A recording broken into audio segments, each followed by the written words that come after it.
Hi student, कैसे हैं आप लोग। चलिए, कल हम लोग देखे थे क्लास 10th का पहला चैप्टर जिसका नाम था केमिकल रिएक्शन एंड इक्वेशन। आज हम देखेंगे उसी चैप्टर का दूसरा भाग। क्या देखेंगे? उसी चैप्टर का दूसरा भाग।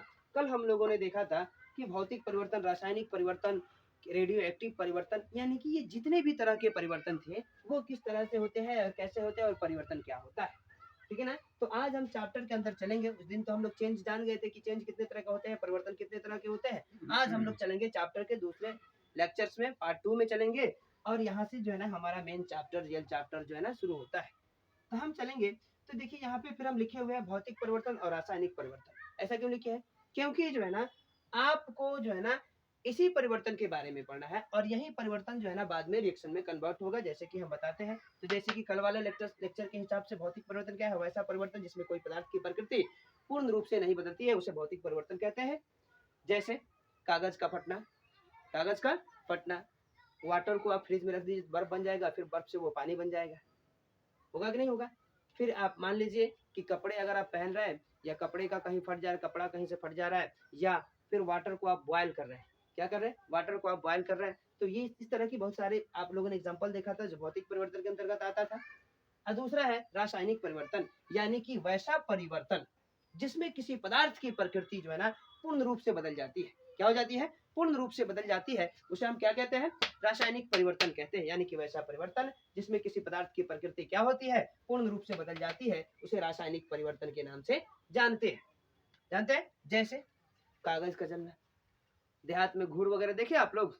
तो घूर फूकना, घूर हम लोग फूक देते हैं। बहुत सारे मतलब द्वार पे जो कचरा वगैरह रहता है सबको जला करके क्या करते हैं? उसको परिवर्तित कर देते हैं हम राख में। तो वो पूर्ण रूप से परिवर्तित हुआ कि नहीं हुआ? तो हुआ। तो ये रासायनिक परिवर्तन में था। जैसे दूध से दही का जमना, दूध से पनीर का बनना।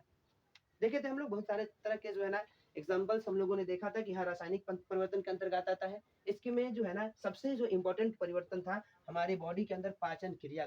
देखे थे ना कि हम लोग भोज्य पदार्थ को खाते हैं और वो पाचित होकर के क्या बना देता है? हमें एनर्जी देता है और कुछ अशुद्ध पदार्थों का निर्माण करता है जो हमारे बॉडी से होते हुए बाहर निकल जाते हैं। ठीक है ना। तो अब हम यहाँ पे इसको क्यों लिखे हैं? इसलिए लिखे हैं कि इसी के अंतर्गत अब यहाँ पे देखिए फिजिकल जो परिवर्तन है हमारा, इसके अंतर्गत चेंज के अंतर्गत फिजिकल और यहाँ पे है केमिकल, है कि नहीं है?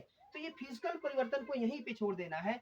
अब हम चल रहे हैं रासायनिक परिवर्तन पर। तो कहते क्या है कि all types of chemical changes are called chemical reaction, यानी कि जितने भी तरह के रासायनिक परिवर्तन है उसे हम रासायनिक अभिक्रिया कहते हैं। क्या कहते हैं? जितने भी तरह के रासायनिक परिवर्तन है उन्हीं को हम रासायनिक अभिक्रिया कहते हैं। और इन्हीं रासायनिक परिवर्तन को एक सिंबॉलिक रूप में प्रदर्शित कर देना, दिखा देना, दर्शा देना, सांकेतिक रूप में दर्शाना क्या कहलाता है? रासायनिक इक्वेशन, यानी कि केमिकल इक्वेशन, यानी कि रासायनिक समीकरण के नाम से जानते हैं। क्या होते हैं? यानी कि जितने भी तरह के रासायनिक परिवर्तन है उस परिवर्तन को आप क्या करिए? जितने भी तरह के रासायनिक परिवर्तन है उस परिवर्तन को आप एक सांकेतिक रूप में दर्शा दीजिए तो क्या कहलाएगा? रासायनिक परिवर्तन कहलाएगा। और जितने भी तरह के रासायनिक परिवर्तन है वो सभी के सभी रासायनिक क्या है? अभिक्रिया है। क्या है? रासायनिक अभिक्रिया है।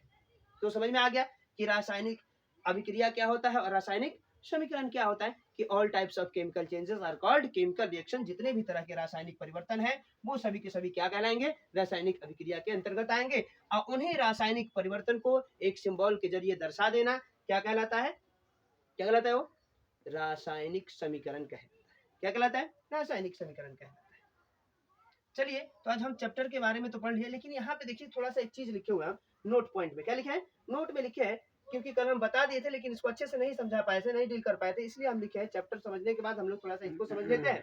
देखिए यहाँ पे नोट में लिखे हैं तीव्र तथा मंद परिवर्तन, परिवर्तन को जिस कैटेगरी में कैटेगराइज किया गया तो वहां पे हम लिखे थे। तो इसमें देखिएगा जो परिवर्तन होता है यानी कि जो रासायनिक अभिक्रिया होता है वो इन निम्नलिखित गुणों को, निम्नलिखित तथ्यों को जो है ना प्रदर्शित करते हुए, निम्नलिखित तथ्यों का अनुसरण करते हुए, नियम का पालन करते हुए जो है ना परिवर्तन होते हैं। अब ये परिवर्तन देखिए पहला एक नंबर में हम लिखे हुए, पहला स्टार में तीव्र तथा मंद परिवर्तन। अगर किसी पदार्थ, कोई पदार्थ अगर परिवर्तित हो रहा है यानी कि वो रिएक्ट कर रहा है या किसी भी तरह का, चाहे वो फिजिकल परिवर्तन हो या केमिकल परिवर्तन, समझ में आ रहा है ना? अगर फिजिकल परिवर्तन हो रहा है तो वो फिजिकल रिएक्शन कहलाएगा। फिजिकल परिवर्तन मतलब फिजिकल रिएक्शन, केमिकल परिवर्तन मतलब केमिकल रिएक्शन, केमिकल चेंजेस मतलब केमिकल रिएक्शन। फिजिकल चेंजेस मतलब फिजिकल रिएक्शन। तो ये परिवर्तन हो सकता है तीव्र तथा मंद। तीव्र तथा मंद मतलब समझ में आया कि कोई चीज जो है ना अति मतलब बहुत कम समय में परिवर्तित हो रहा है, तो वो हो रहा है क्या, तीव्र परिवर्तन। अगर बहुत ज्यादा समय लग रहा है उसको परिवर्तित होने में, तो हो गया मंद परिवर्तन। समझ में आ रहा है ना? जैसे हमारे बॉडी में भोजन का पाचन 3 से 4 घंटा में हो जाता है, होता है कि नहीं होता है? जैसे हम लोग क्या करते हैं, अंडा को उबालते हैं, तो अंडा उबालते हैं तो अंडा अंदर से लिक्विड स्टेट में रहता है, लेकिन जैसे हम उबाल देते हैं तो सॉलिड स्टेट में आ जाता है, वो अंडा परिवर्तित हो जाता है।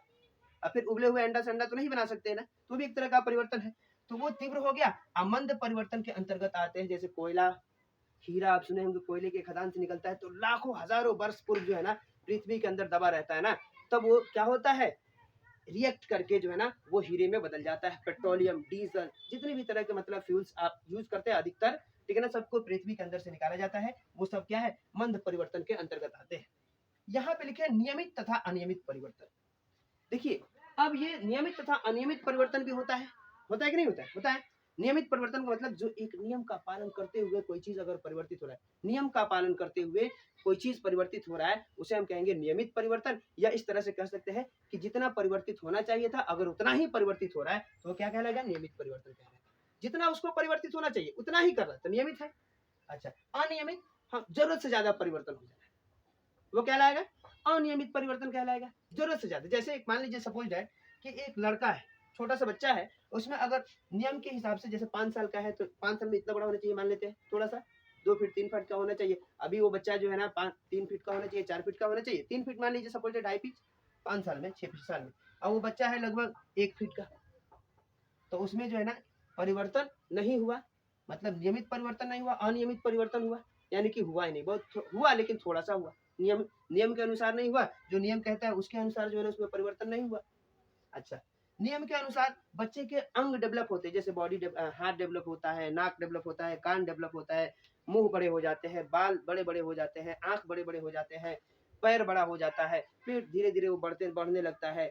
यहाँ पर मसल्स यानी कि उसकी हर अंग डेवलप करता है। तो अगर समय के साथ साथ जैसे कि मतलब किशोरावस्था में बताया गया है कि मतलब जब से जन्म लेता है तब से लेकर के 18-19 साल तक जो है ना बच्चे के सभी अंग डेवलप होते हैं। अगर उसके अंतर्गत मतलब अगर बच्चा का अंग डेवलप हो गया बहुत अच्छा जितना होना चाहिए तो वो नियमित परिवर्तन है। कहीं ना कहीं वो परिवर्तन हुआ ना भाई, छोटे से बड़ा हो गया तो नियमित परिवर्तन है। अगर उसके अकॉर्डिंग नहीं परिवर्तित हुआ तो वो अनियमित परिवर्तन हो जाएगा।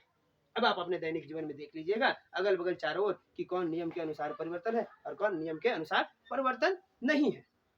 तीसरा है यहाँ पे प्राकृतिक तथा कृत्रिम परिवर्तन। प्राकृतिक परिवर्तन क्या है, यानी कि वैसा परिवर्तन जिसे जो है ना कौन कर सकता है, गॉड कर सकते हैं। कौन कर सकते हैं, गॉड।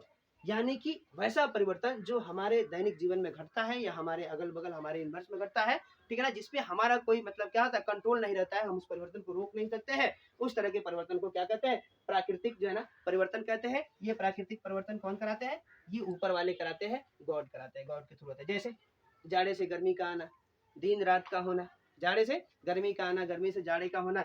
अभी धूप निकल रहा है, धूप निकलते निकलते बारिश आ गया, आया कि नहीं आया, दिन बड़ा होना, रात छोटा होना, रात छोटा होना, दिन बड़ा होना, ये सारे के सारे जो परिवर्तन है ये कृत्रिम परिवर्तन है, ठीक है ना, ये अल्लाह ताला कराते हैं। ये कौन कराते हैं, गॉड कराते हैं। दूसरी चीज यहाँ पे आ गया कृत्रिम परिवर्तन, यानी कि वैसा परिवर्तन जो हम लोग करते हैं, 2-4 चीज आपको आपस में मिलाते हैं और किसी चीज को परिवर्तित करके किसी चीज में बदल देते हैं, वो होता है हमारा कृत्रिम परिवर्तन। कौन सा परिवर्तन होता है, वो होता है कृत्रिम परिवर्तन। अब हम बात करते हैं, नीचे लिखे हैं उत्कर्मणीय तथा अनुत्कर्मणीय परिवर्तन।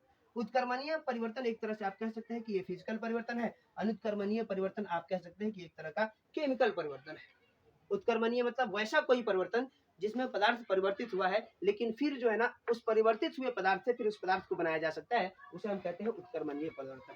क्या कहते हैं, यानी कि कोई पदार्थ परिवर्तित हुआ, उस परिवर्तित हुए पदार्थ से फिर हम दूसरे पदार्थ को बना दे, या उसी ना दूसरे नहीं उसी पदार्थ को बना दे, परिवर्तित हुए पदार्थ से फिर हम उसी पदार्थ को बना दे जिससे उसे परिवर्तित किया गया था, ठीक है ना, तो वो हो जाएगा उत्कर्मणीय परिवर्तन। क्या हो जाएगा, उत्कर्मणीय परिवर्तन। जैसा कि भौतिक परिवर्तन में था, पेपर को फाड़ दीजिए फिर आपस में कंबाइन कर दीजिए, टेप उप लगा दीजिए तो बन जाता था, बनता था कि नहीं बनता था, बनता था। कपड़ा को फाड़ दीजिए फिर उसको मशीन की सहायता से सी दीजिए फिर बन जाता था। तो ये होता है उत्कर्मणीय, यानी कि इसको इंग्लिश में रिवर्सिबल कहते हैं, जो बहुत अच्छा है। यानी कि वैसा परिवर्तन जिसमें क्या हो, पदार्थ बनाओ और फिर उसी बने हुए पदार्थ से क्या करते हैं, फिर हम उसी पदार्थ को बना सकते हैं। फिर है अनुत्क्रमणीय, यानी कि वैसा परिवर्तन जो रिवर्सिबल ना हो, एक बार बन गया तो बन गया, उसे आप चेंज नहीं कर सकते, एक बार बन गया तो बन गया, उसे हम कहते हैं अनुत्क्रमणीय परिवर्तन, एक बार परिवर्तित हो गया तो हो गया। अब जैसे इसमें हम देखते हैं कि यहाँ पे ये क्यों लिख दिए और इसे क्यों कह रहे हैं कि एक तरह का केमिकल परिवर्तन है, तो भाई केमिकल परिवर्तन में पदार्थ की प्रकृति जो है ना पूर्ण रूप से बदल जाती थी, याद है, बदलती थी कि नहीं बदलती थी, बदलती थी। तो केमिकल परिवर्तन में क्या था, पदार्थ की प्रकृति पूर्ण रूप से क्या हो जाती थी, बदल जाती थी, तो उसे हम क्या कहेंगे, केमिकल परिवर्तन कहते थे कि नहीं, यानी कि रासायनिक परिवर्तन कहते थे। तो आप देखिए तो भाई अनुत्क्रमणीय, यानी कि वो बदलता ना हो, एक बार बदल गया तो बदल ही गया। अब जैसे मान लेते हैं पुआल को हम जला रहे थे, पुआल को जला के राख बना देंगे तो राख से पुआल बनेगा, नहीं बनेगा। तो इस तरह के सारे परिवर्तन को हम क्या कहते हैं, क्या कहते हो, इस तरह के सारे परिवर्तन को हम अनुत्क्रमणीय परिवर्तन कहते हैं। अब हम चलते हैं थोड़ा सा, ये कल वाला था, इसमें थोड़ा 10th वाला था वो वाला, जैसे कि all types of chemical changes are called chemical reaction और all types of physical changes are called physical reaction. अब हम फिजिकल रिएक्शन को यहीं पे छोड़ देंगे, अब हम चलेंगे केमिकल चेंजेस को, किसको, केमिकल चेंजेस पे देखेंगे, क्या देखेंगे, केमिकल चेंज, क्या बोलेंगे, केमिकल चेंज।